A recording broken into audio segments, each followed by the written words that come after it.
La plupart des Israéliens à cette période étaient en Israël et pas à l'étranger, alors que d'habitude, une partie importante de la population, et pour diverses raisons, n'est pas en Israël. Là,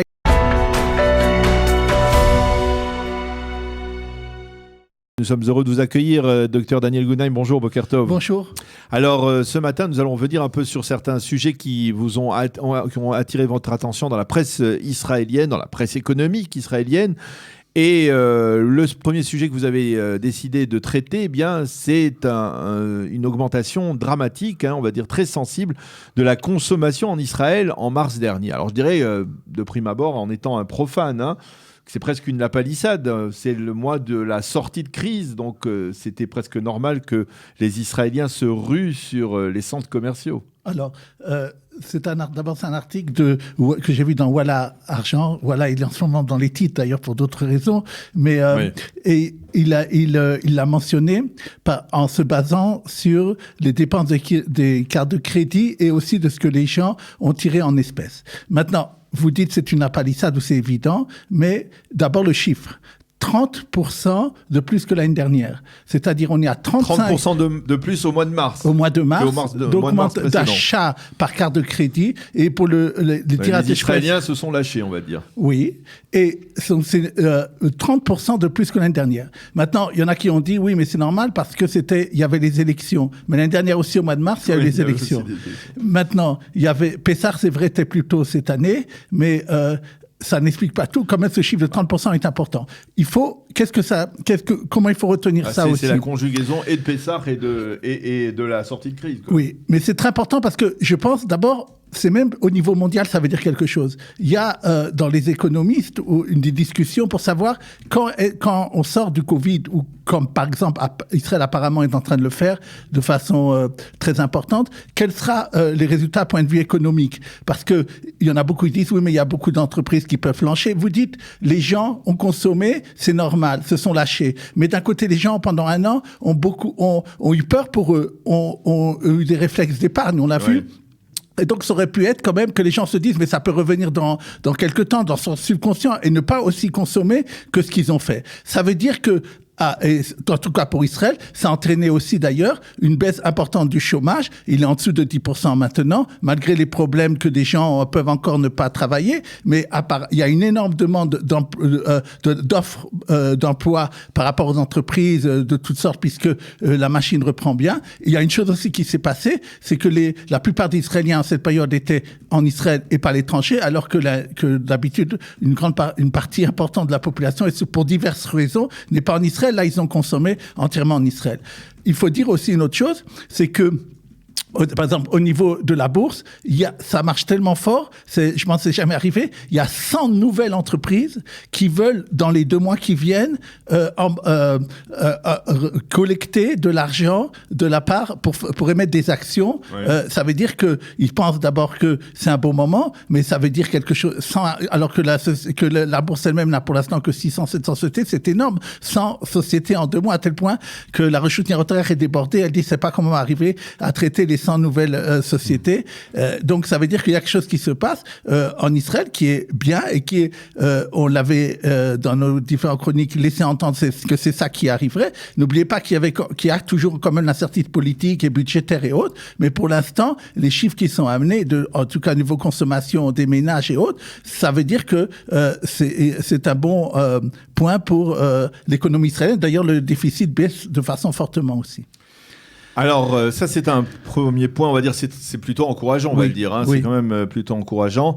Le deuxième point que vous avez retrouvé dans la presse israélienne concerne la Banque Mizrahi. Et il y a une commission interne de la Banque Mizrahi qui a lavé de tout soupçon les dirigeants de la banque qui auraient pu risquer de tremper, on va être prudent, dans une forme de blanchiment fiscal d'une partie de ses clients qui sont domiciliés aux États-Unis. Alors expliquez-nous de quoi il s'agit. Oui, d'abord c'était un article de Demarker qui a réussi à se procurer ce rapport interne de la Banque Mizrahi.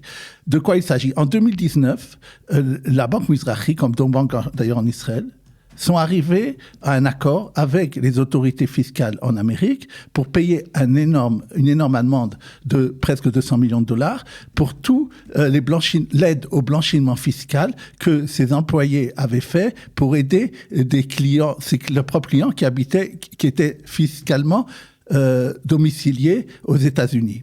Maintenant, je pense que ça intéresse spécialement les Olim parce que souvent, quand les Olim viennent de France, on leur fait énormément de problèmes dans toutes les banques en Israël, y compris dans la banque Mizrahi, pour ouvrir des comptes. Et alors que la banque elle-même, lorsqu'il s'agit d'être à l'étranger, a aidé ses clients à faire de la fraude fiscale. Maintenant, qu'est-ce qui est important? C'est que la banque risquait d'avoir de la part et du public et des actionnaires et aussi de la part des compagnies d'assurance qui doivent payer une partie, d'avoir un attaque en justice en disant mais peut-être le directoriat, peut-être les hauts dirigeants de la banque Mizrahi étaient au courant parce qu'il s'agit de sommes énormes.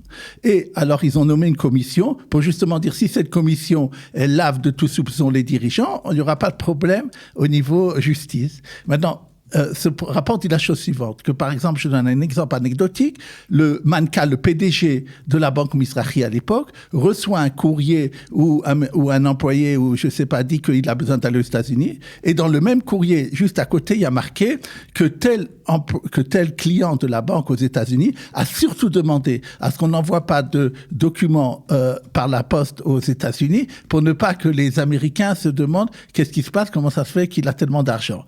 Donc, apparemment, même le PDG aurait dû être courant, à moins qu'il ait lu une partie des courriers qui est arrivé en même temps et pas la deuxième page. C'est un peu étonnant. Et donc, c'est la conclusion de Marker, et je pense que de beaucoup de gens sensés, c'est que en fait, cette commission interne a voulu blanchir, on peut dire, les dirigeants et le directeur de la banque Mizrahi, mais en fait, il est évident que la responsabilité leur incombe aussi et on est comment dire, d'abord sûrement il y a eu des choses qui ont été faites pour ne pas que ça arrive plus tard, mais quand même on espère que pour la suite il y aura quand même que les dirigeants et les autres feront plus attention à ce qui se passe en dessous.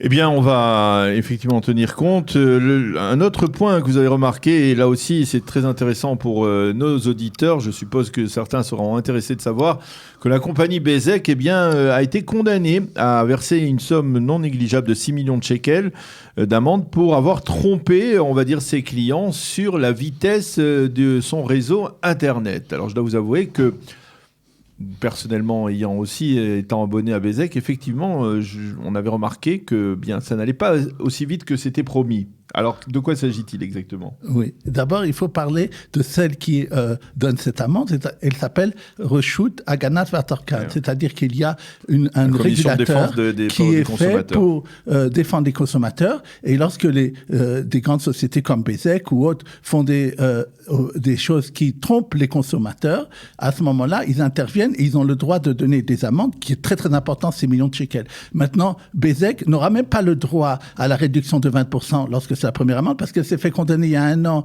aussi pour des raisons similaires, pour tromperie de consommateurs sur d'autres problèmes. Maintenant, de quoi il s'agissait ?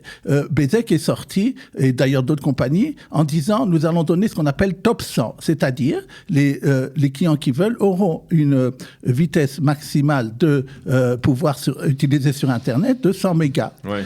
Or, il s'est avéré, il y a un minimum, c'était de 40, et il s'est avéré que même 40, les gens ne l'avaient pas. Ouais. Or, cette commission, après avoir enquêté, a dit que Bezeq savait très bien exactement quelle vitesse elle pouvait donner aux consommateurs, parce qu'elle les a dupés totalement. Elle les a dupés parce qu'elle a comment dire, en fonction de l'écart de distance entre le consommateur et ce qu'il doit donner de Bezeq cette vitesse, on peut exactement calculer chaque consommateur combien sera la vitesse qu'on peut lui promettre. Il y a d'ailleurs une action en justice autre. Alors 6 millions de shekels, c'est pas cher payé pour avoir arnaqué, on va dire, toute une on va dire des millions on va dire, au moins des centaines de milliers de consommateurs. C'est vrai, mais d'après ce que j'ai lu, ils trouvent que c'est une amende sévère. Je ne sais pas quels sont les barèmes là-bas, mais 6 millions de shekels, d'abord, c'est pas rien du tout. Et elle a d'ailleurs décidé, Bézek a dit, je sais pas comment, de façon juridique, je sais pas comment elle va s'en tirer, mais elle dit qu'elle n'est pas responsable de ça. Mais c'est quand même, c'est quand même, je pense, un coup de semonce pour Bézek. Et les autres, elle n'est pas la seule d'ailleurs. Ils disent que c'est quelque chose il y a d'autres sociétés qui aussi vont dans ce vente de Internet, qui dépendent d'ailleurs souvent de Bézek. Et c'est ça alors d'ailleurs en disant, nous on dépend de Bézek, est-ce que vous voulez, c'est pas notre faute. Mais il y a des attaques qui sont, à part ça, qui sont faites en justice à ce sujet-là, et on espère que les consommateurs dont vous auront plus tard ce qu'on leur promet et pas moins. Eh bien oui, on l'espère bien entendu. On va terminer avec vous, Daniel, puisque l'on approche également des festivités du Yom HaAtzmaut et que les Yom HaAtzmaut, le plat national, bien c'est le barbecue, tout le monde le sait. On va beaucoup consommer de viande pendant cette journée de Yom HaAtzmaut. Vous avez des chiffres sur cette consommation ? Oui. Le ministère de l'Agriculture, justement, avant les fêtes, aime bien parler aux Israéliens, faire des statistiques. Eux, ils le savent sur l'année 2020. Alors, ils disent, le Yom HaAtzmaut, ils ont sur les chiffres exacts de 2020, ils ont dit, d'habitude, la semaine de Yom HaAtzmaut, les gens consomment 4 fois plus de viande, achètent, qu'ils le font en temps normal. Et l'année dernière, ça a été seulement 3 fois plus. C'est normal parce que les gens, au moins, étaient dans les forêts et se sont moins regroupés. Maintenant, ce qu'il y a, ce qu'on sait, c'est que cette année, en tout cas en 2021, la consommation de viande malgré la corona, le ministère de l'Agriculture a dit, a augmenté de 7%. Les Israéliens consomment par an 18 kilos par personne, en moyenne, de viande, ce qui est assez important. Maintenant, 18 kilos par an, c'est pas énorme. Hein. Par personne, il y a des gens qui sont végétariens. Oui, c'est vrai. Et le ministère de l'Agriculture a aussi montré que les prix de la viande a baissé cette année. Par exemple, les saucisses ont baissé de 14%. Et du fait, ils ont permis beaucoup plus d'importations massives de viande, ce qui fait baisser les prix. Ça, c'est le point de vue de la viande. Le deuxième festivité, c'est les drapeaux. Et cette année, sûrement à cause du corona, Israël est fier de sortir du corona, ceux qui vendent les drapeaux au Carrefour, augmentation de 65% d'achat de drapeaux, 15 millions de shekels. Et ils disent qu'il y a des gens Alors le sentiment patriotique a été dopé par la sortie de crise. Oui, je pense que les Israéliens sont fiers de s'être vaccinés. Et il y a des chaînes, ils font maintenant des chaînes de 5 mètres, ils ont dit deux drapeaux.